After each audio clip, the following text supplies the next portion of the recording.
Asterisk, can you imagine being told your entire life you're a disappointment, a failure, only to have that shattering lie exposed in the most public, jaw-dropping way possible? At my brother's Navy SEAL ceremony, in front of our entire family, his general looked me dead in the eye and said, "Colonel, you're here." The room froze. My father's jaw literally hit the floor. What the hell happened next? Asterisk. My name is Samantha Hayes. I'm 35, and that day, I was standing at the back of my brother's Navy SEAL ceremony in civilian clothes, trying my best to be invisible. My family truly believed I was a military dropout, a washout. The bitter irony? I was a colonel in Air Force Special Operations. For years, I'd kept my true career a complete secret, all for national security. As I scanned the crowd, I saw my brother Jack's commanding general. He looked right at me, and I saw his eyes widen in recognition. My heart leaped into my throat. Growing up in San Diego, as the daughter of retired Navy Captain Thomas Hayes, military excellence wasn't just encouraged, it was expected. Our home was covered in naval memorabilia. Dinner conversations were literally about maritime strategy. My dad's booming voice would fill the dining room with tales of his deployments, his eyes gleaming with pride as my younger brother, Jack, absorbed every single word. I listened, too, equally fascinated, but somehow my enthusiasm was never quite received the same way. Samantha has a sharp mind, my father would tell his Navy buddies, but lacks the discipline for service. That assessment stung. Oh, it stung. Especially because my entire childhood, I dreamed of following in his footsteps. I ran before school every morning, devoured naval tactics from his bookshelves, applied to the Naval Academy with perfect grades and test scores. When I was accepted, it was the proudest day of my life. My father actually hugged me. That was rare enough to make the moment feel monumental. "Don't waste this opportunity," he'd grumble, his voice gruff with what I hoped was emotion. The academy was everything I'd hoped for, challenging, fulfilling. I excelled in strategy courses, in physical training, graduating at the top percentile. What my family never knew was that during my third year, I was quietly approached. Intelligence officers. They'd noticed my aptitude, my unique way of seeing things. They offered me a position in a classified program. Immediate transition. Absolute secrecy. The program demanded a cover story. The officers suggested the simplest explanation. I'd washed out of the academy. It would be believable enough, they said. Many talented candidates didn't make it. It would draw minimal attention. I agreed, honestly believing my family would eventually learn the truth when my assignment allowed. I couldn't have been more wrong. "I just don't understand how you could throw it all away," my mother, Eleanor, said during my first visit home after the dropout. Her disappointment manifested in tight lips and averted eyes. "Your father pulled strings to get you considered." "I didn't ask him to," I replied quietly, the classified nature of my new position sealing my lips, unable to share anything meaningful. My father was worse. He didn't rage. He didn't lecture. He simply stopped talking about me. When relatives asked about his children, he'd light up, discussing Jack's accomplishments at the academy, where he was following the traditional path I'd supposedly abandoned, then abruptly change the subject when my name came up. Thanksgiving dinners became exercises in endurance.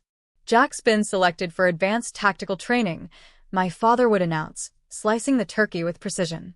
"Top of his class. We're so proud."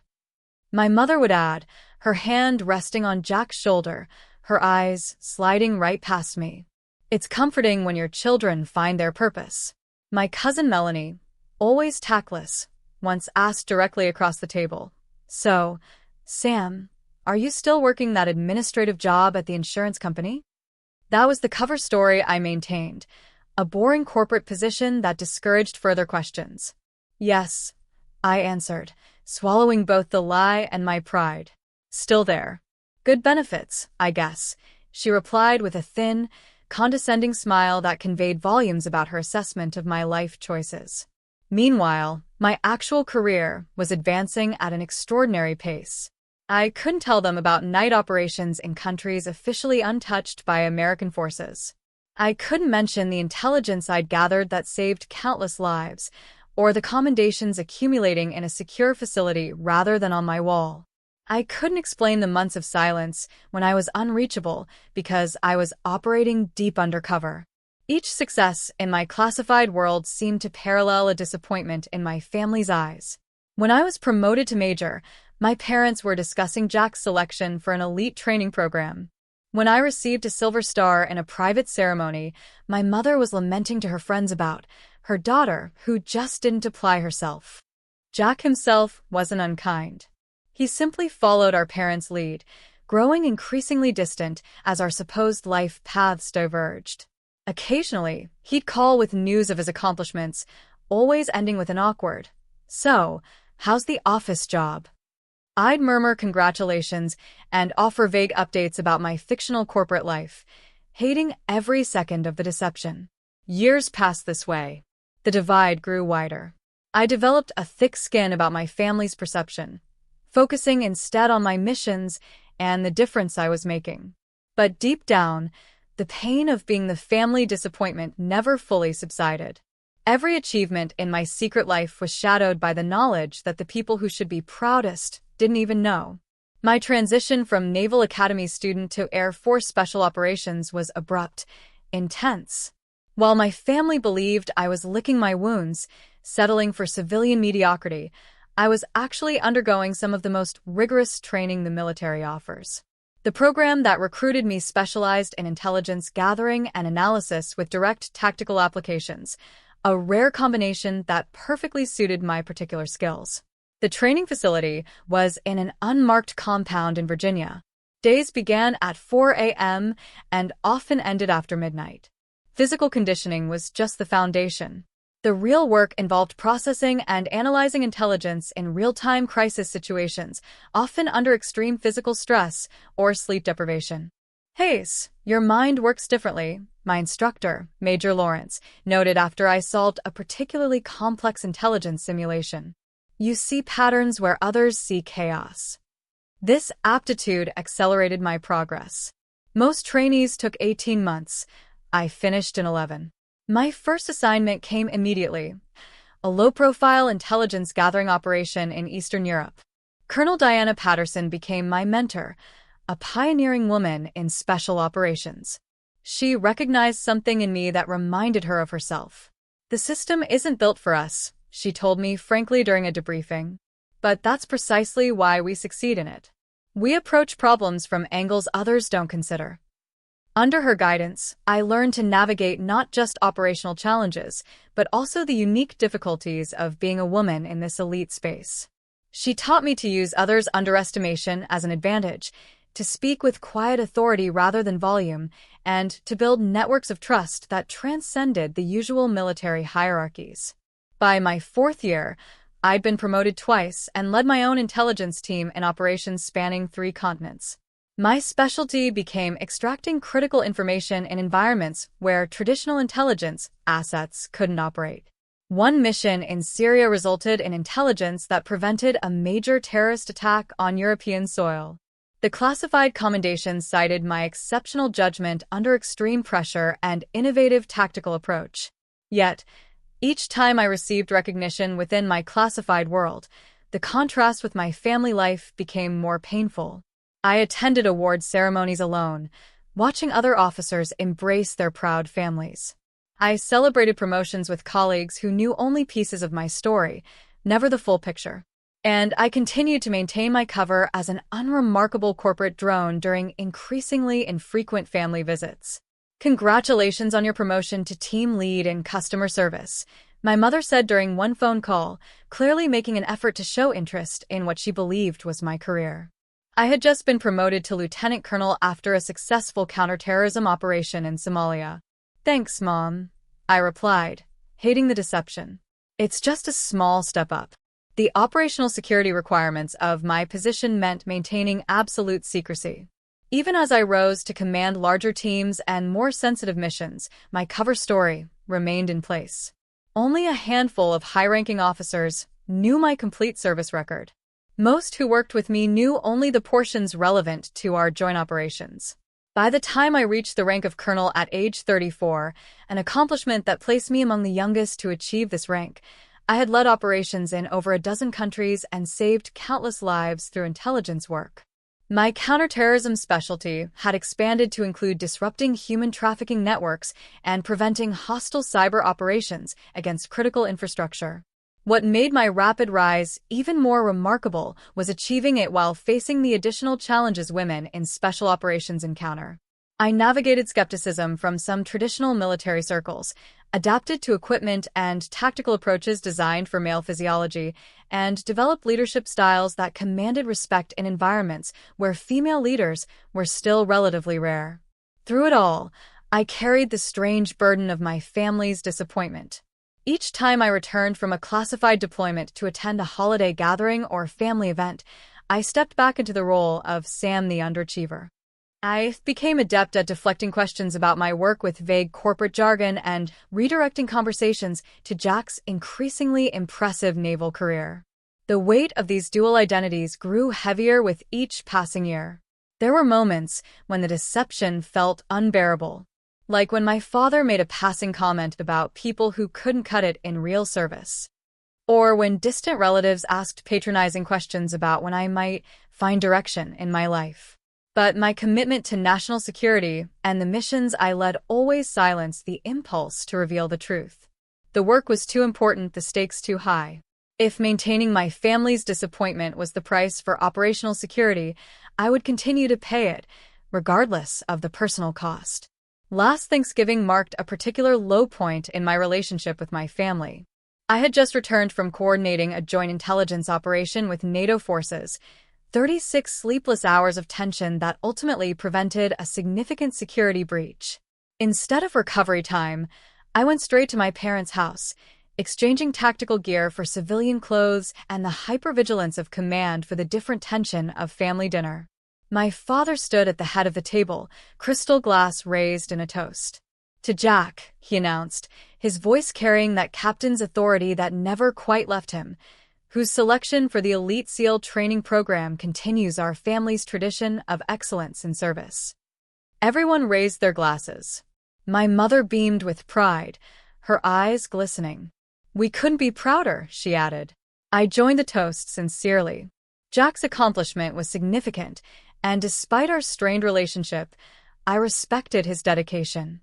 But as glasses clinked and congratulations flowed, my mother leaned toward her sister and whispered, just loudly enough for me to hear, "At least one of our children is making us proud." The comment sliced through me, despite years of developing thick skin. I excused myself to the kitchen, ostensibly to help with dessert, but really to compose myself. My cousin Melanie followed, cornering me by the refrigerator. "So, still pushing papers at that insurance company?" she asked, sipping her wine with an air of superiority. Melanie had recently been promoted at her law firm and never missed an opportunity to highlight the contrast in our careers. "Something like that," I replied, focusing on arranging pie slices rather than meeting her gaze. "You know, my firm has an opening in our administrative department," she offered with faux generosity. "Probably pays better than what you're making. I could put in a word." I thanked her politely, while imagining how she might react if she knew I'd just briefed the Joint Chiefs of Staff the previous week. The dinner conversation shifted to a recent military operation that had made national news, an operation I had actually helped coordinate from the intelligence side. I sat silently as my father and uncle analyzed what little information had been released to the public, both confidently incorrect about how the mission had unfolded. If they'd approached from the eastern perimeter instead, my father declared with authority, they could have avoided that initial resistance. I took a long sip of water, knowing the eastern perimeter had been deliberately avoided due to intelligence I'd personally verified about hidden surveillance systems. The urge to correct him burned in my throat, but I swallowed it with my water.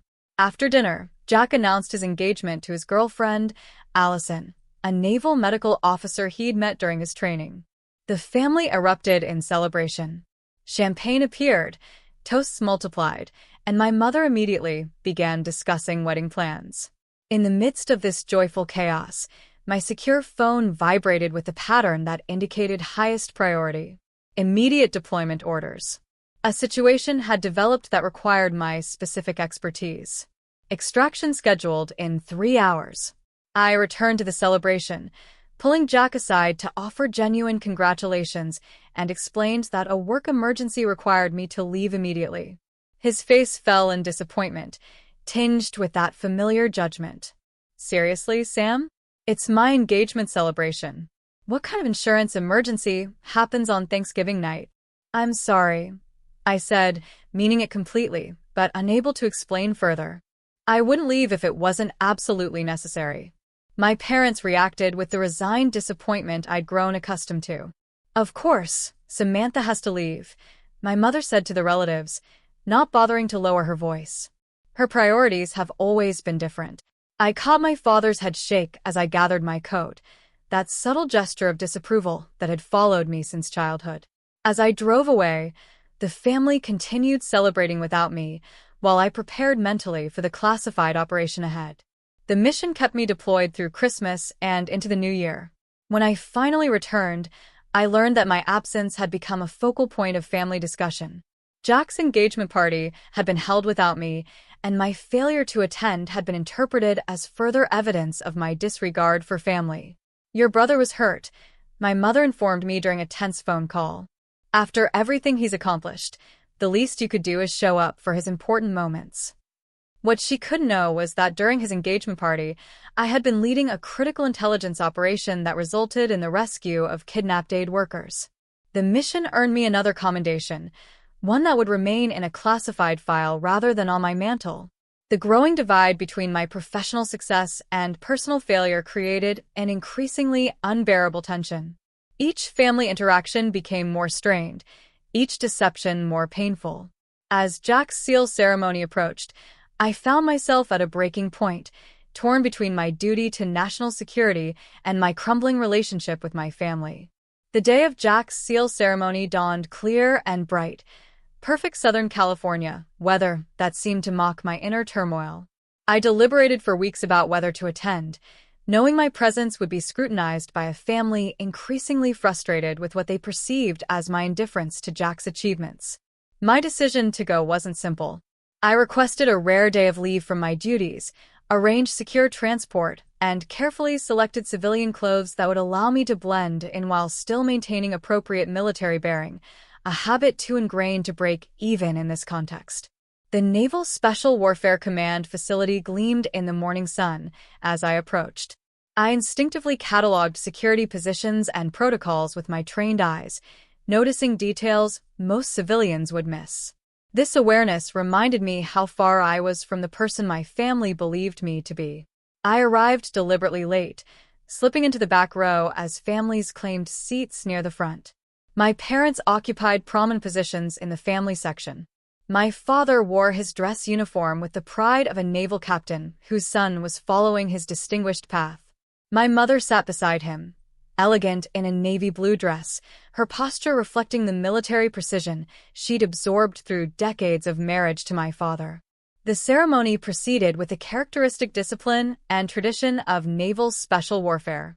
Each element, from the presentation of colors to the precise movements of the honor guard, followed protocols I knew intimately from my own classified ceremonies.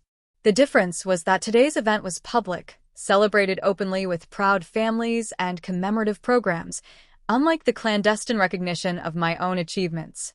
As the ceremony progressed, I found myself analyzing the security perimeter out of professional habit, while simultaneously absorbing the significance of Jack's accomplishment. Becoming a SEAL represented years of grueling training and exceptional dedication, a fact I appreciated perhaps more fully than anyone else in my family could. Midway through the ceremony, I noticed a familiar face on the platform, Rear Admiral Wilson, who had commanded joint operations where my intelligence team had provided critical support. He was scheduled to deliver remarks as part of the leadership cadre. Seeing him triggered an immediate internal alert.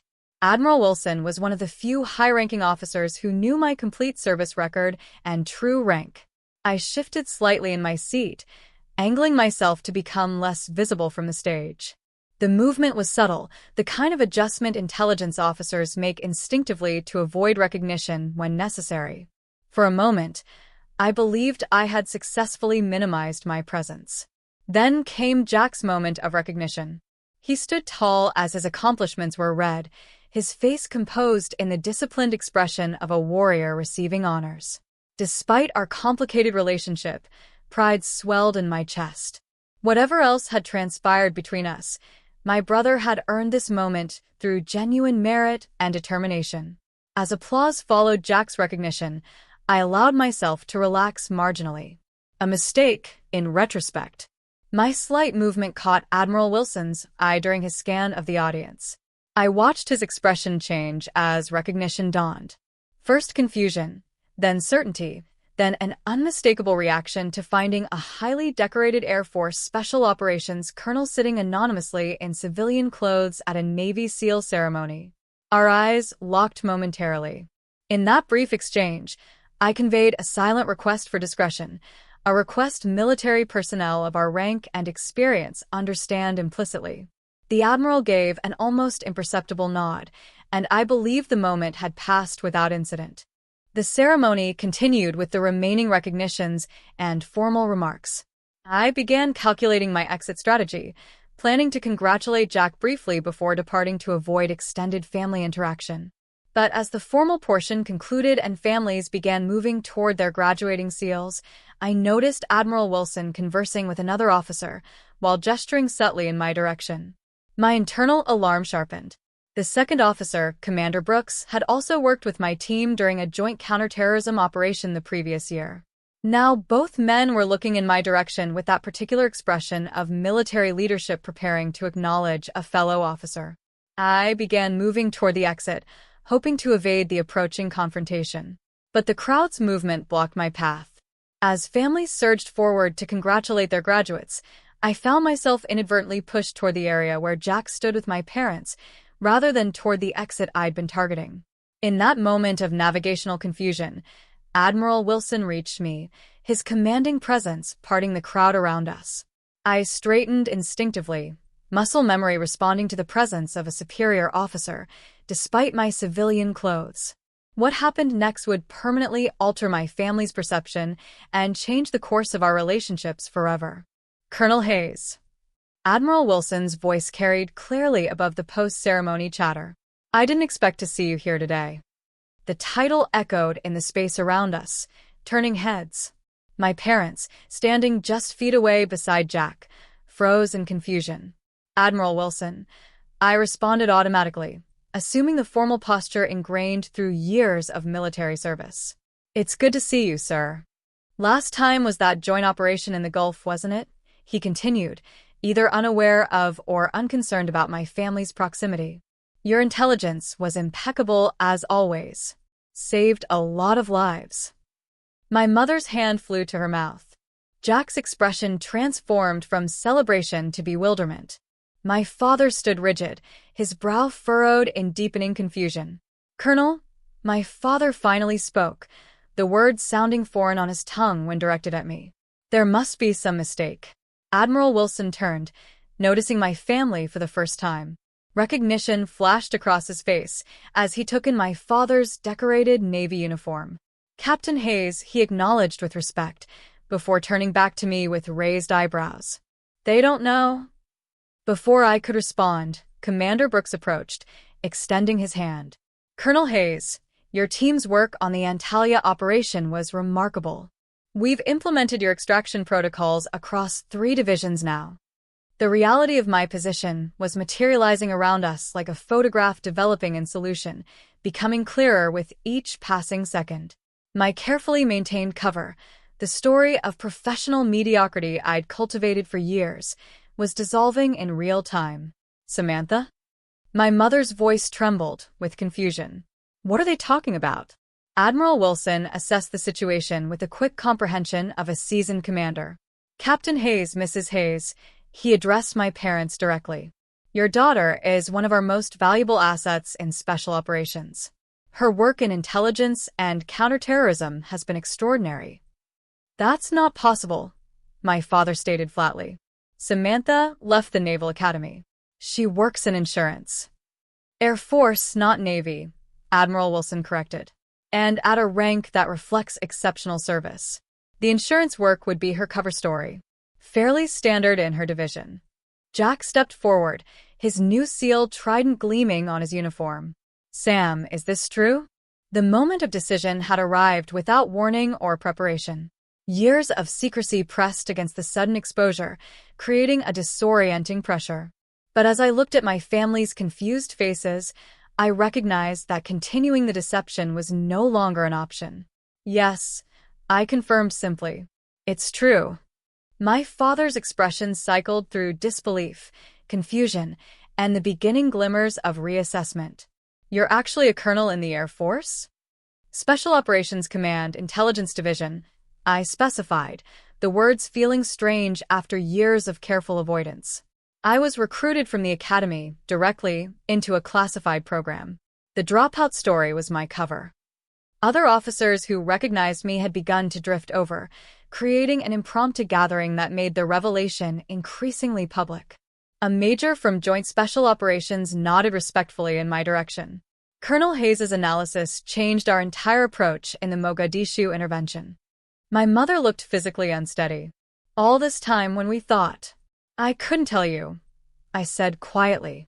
Most of my work is classified at the highest levels. The cover story was a requirement, not a choice.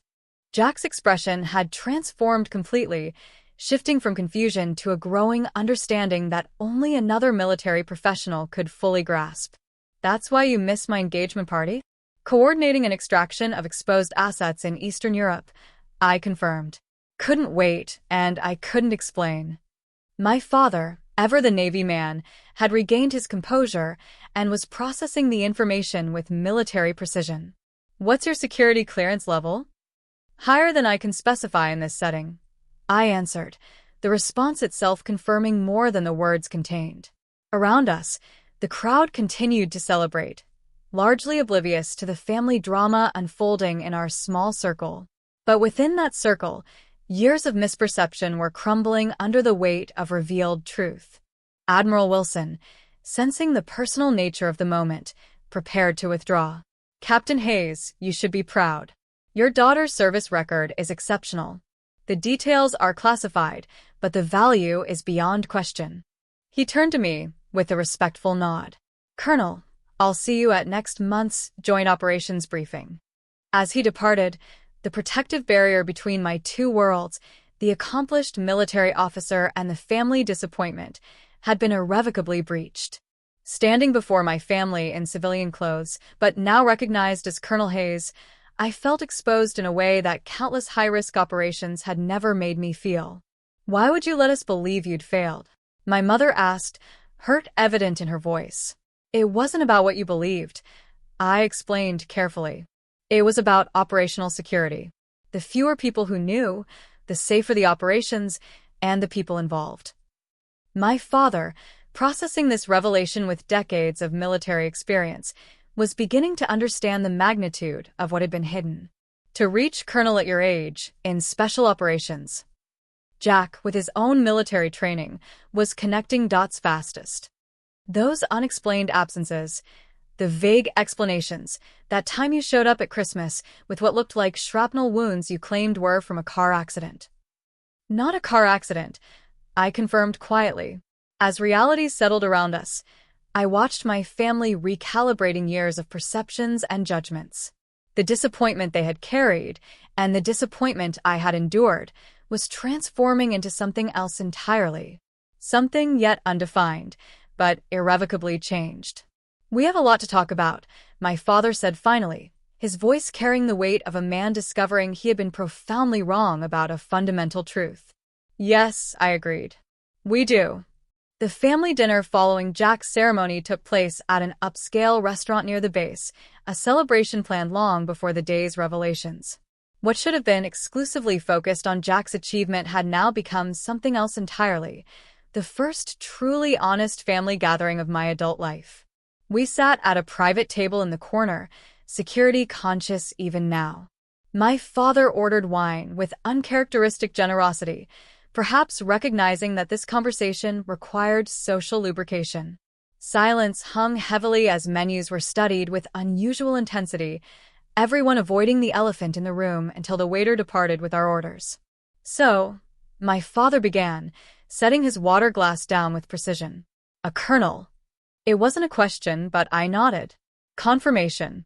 That's remarkably fast advancement, he continued, the career military officer in him automatically calculating the timeline. Especially for someone in, he lowered his voice, special operations. It was a unique path, I acknowledged. The program I was recruited into accelerates promotion timelines based on field performance rather than standard time and grade requirements. My mother, who had been unusually quiet, finally spoke. All those times we thought you were being flaky or irresponsible, disappearing from family events, being unreachable for days. I was deployed. I finished for her. Often in locations I can't name, doing things I still can't discuss. Jack leaned forward, professional curiosity mixing with brotherly reassessment. That scar on your shoulder from 2 Christmases ago? Kabul, I said simply. Extraction operation went sideways. My father's face tightened. The career naval officer understood immediately what went sideways typically meant. And we were giving you grief about missing family photos, my mother whispered, horror dawning in her expression. The conversation paused as our salads arrived. When the waiter departed again, my father asked the question that clearly bothered him most. Why the Air Force? You were at the Naval Academy. I had to smile slightly. Of course, that would be his first substantive question. The program that recruited me operated jointly but was administratively housed under Air Force Special Operations. The work suited my particular skills regardless of branch. Which are, he pressed, intelligence analysis under high-pressure conditions, pattern recognition in asymmetric environments, asset development and management, some other specialties I can't detail. Jack whistled softly. That's the heavy stuff, Sam. My mother was struggling to reconcile the daughter she thought she knew with this new reality. But why couldn't you tell us anything? We're your family. Operational security, I explained gently. The nature of my work means that knowledge of my real position could potentially endanger operations or expose networks. The cover story was created and maintained by the program, not by my choice. For 12 years, my father challenged, the hurt beneath his question evident despite his military bearing. Not one word of truth. That's the job, Dad, I said simply. You, of all people, should understand that some positions require complete compartmentalization. He fell silent, military discipline acknowledging what the father in him wanted to deny.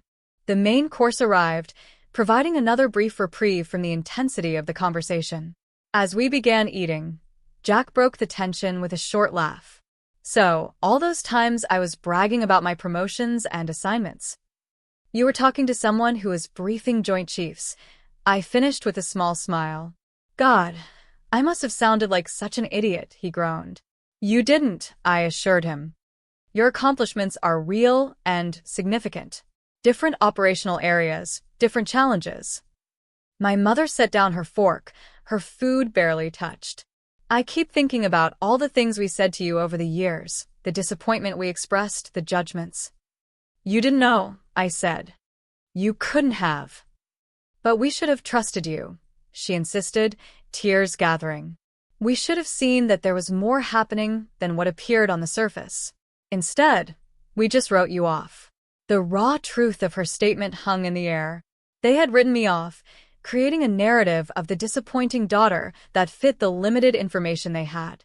My father, always less comfortable with emotional displays, redirected slightly. Your upcoming promotion? Admiral Wilson mentioned a briefing next month. Are you being considered for Brigadier General? I confirmed quietly. It's not finalized yet. His eyebrows rose sharply. At your age? That would be unusual. I acknowledged. The recommendation is based on the Tavos operation results. That's all I can say about it. My mother wiped her eyes. And we wouldn't have known about this either, if today hadn't happened. I hesitated, then admitted the truth. Probably not the details now. You might have eventually learned I was military, but specifics about rank and position would have remained classified. The meal continued with questions I could answer, intermingled with ones I couldn't. The boundaries of classified information remained, even in this new openness, creating an imperfect but vastly improved communication. For the first time, my family was seeing the outline of my real life, even if many details remained in shadow. After dinner, my parents invited me back to their home, a gesture that felt significant after years of emotional distance. In their living room, my mother disappeared briefly before returning with a dusty box. "I kept these," she said, setting it between us, "even though I didn't understand why you'd want them." Inside were mementos from my academy days, my midshipman's cap, academic awards, photographs. Items that would have made no sense to preserve for someone who had supposedly failed out. Yet, she had kept them anyway. "Some part of me never believed the story," she admitted quietly. "It didn't fit the daughter I raised, but I couldn't imagine an alternative explanation." My father, after several drinks and hours of processing, had grown unusually reflective. "I was hardest on you," he acknowledged, military directness applied now to personal failing. "When we thought you'd washed out, I took it personally. Made it about my legacy rather than your path." I understood why. I told him honestly. And maintaining the cover story was part of my duty, even when it was difficult. He nodded, the concept resonating deeply with his naval core. At the expense of being known by her own family, Jack, who had been listening quietly, finally spoke again. "But things can be different now, right? I mean, we know the basic truth, even if details stay classified." It was the question I'd been considering throughout the evening. "Some things can change," I agreed cautiously. "You know my actual profession now, my general position, but most of my work will remain classified. There will still be unexplained absences, questions I can't answer. But we'll understand what they mean now."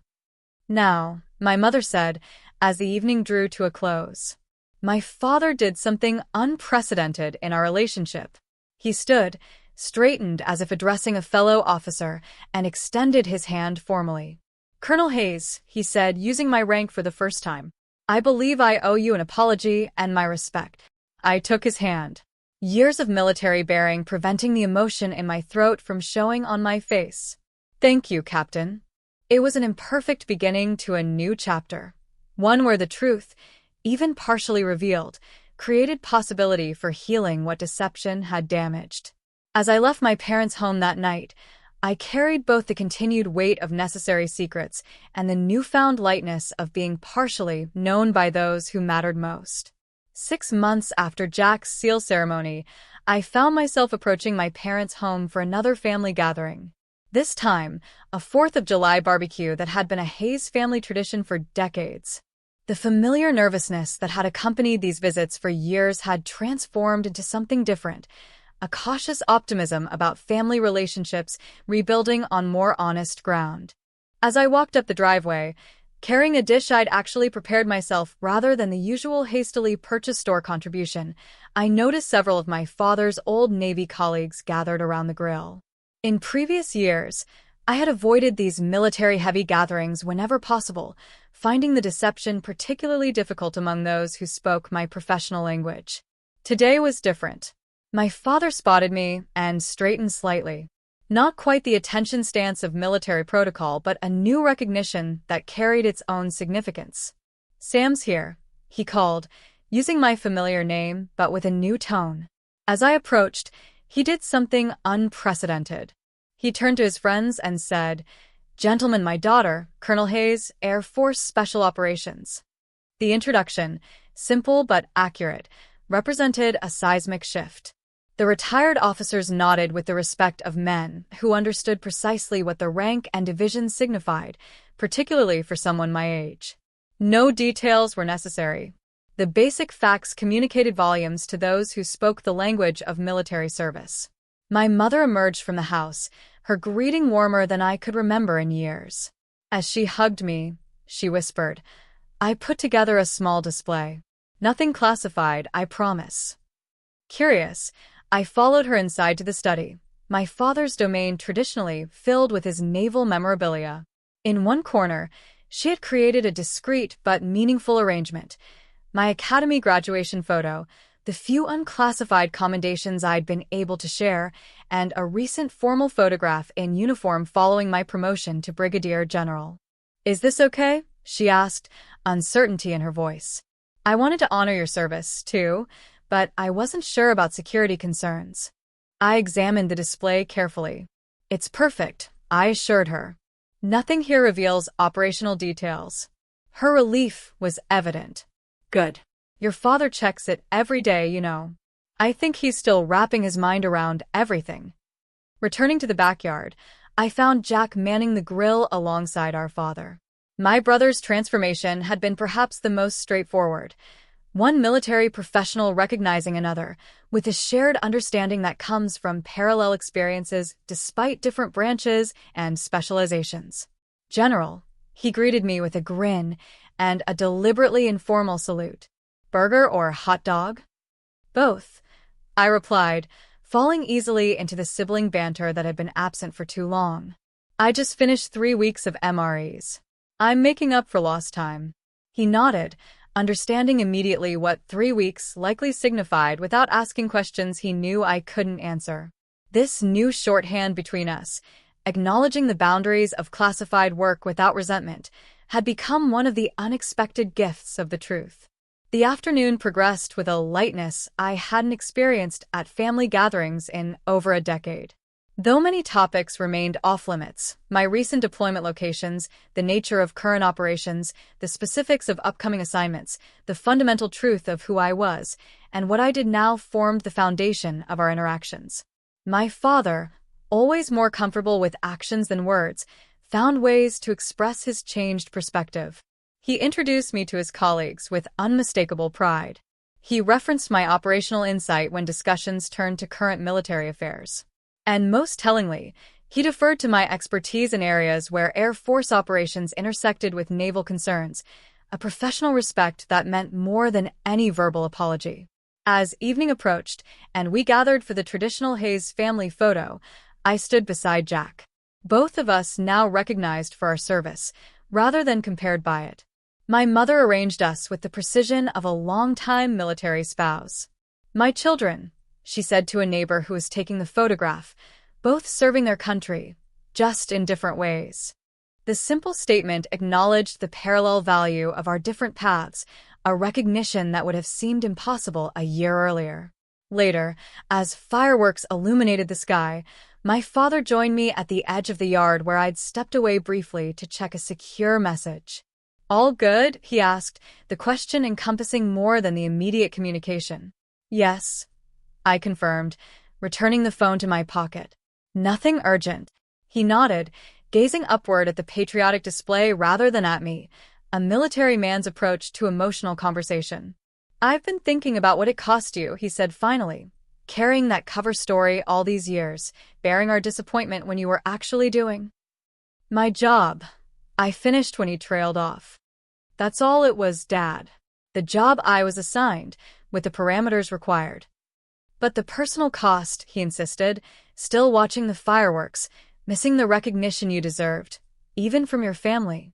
I considered this, formulating my response with the same care I applied to operational assessments. There's something freeing about being evaluated solely on your work, without external expectations or family legacy influencing perceptions, I offered. In some ways, starting with a blank slate let me define my own path. He absorbed this perspective thoughtfully. Still, I regret the judgments we made with incomplete information. That's the nature of intelligence work, I replied with a small smile. Everyone operates with incomplete information. The difference is whether you recognize its incompleteness. This observation, applying professional principles to personal relationships, seemed to resonate with him. A fair assessment, he acknowledged, military precision in his nod. As we rejoined the family gathering, I reflected on the strange journey of the past 6 months. The revelation at Jack's ceremony had not instantly repaired years of misunderstanding, but it had created space for something new to grow. The family that had once seen me as their greatest disappointment was now navigating a recalibrated relationship based on partial truth, the maximum disclosure my position allowed. 2 weeks later, I stood at attention during my promotion ceremony, the stars of a brigadier general being affixed to my uniform. Unlike previous promotions celebrated only among cleared colleagues, this one included 3 seats in the family section, occupied by my parents and brother. The technical details of my accomplishments remained classified in the official citation, cloaked in the deliberately vague language of special operations, but the pride in my family's eyes needed no detailed explanation. They understood enough now, not everything, but enough. As the ceremony concluded, and I joined my family, my mother embraced me with tears in her eyes. "I always knew you were exceptional," she whispered. "I just didn't know how." My father, ever the naval captain, extended his hand for a formal shake before professional composure gave way to parental pride, and he pulled me into a brief, tight hug. "Well done, General Hayes," he said gruffly. "Well done." The journey from family disappointment to recognized professional had been complicated by necessary secrets and security requirements that would never fully disappear. But standing with my family, accepting congratulations for an achievement they could finally acknowledge, I found peace in being partially known, an imperfect but meaningful visibility after years in the shadows. So, what about you? Have you ever been completely misjudged based on appearances or assumptions, or had to keep parts of yourself hidden for necessary reasons, only to have the truth come out in a spectacular way? I'd love to hear your stories in the comments below. And if this journey of family reconciliation and unexpected professional recognition resonated with you, please hit that like button and subscribe to hear more stories of resilience and incredible revelations. Thank you for listening to my story. And remember, sometimes the most powerful truths are the ones we carry quietly within us until the right moment for revelation arrives.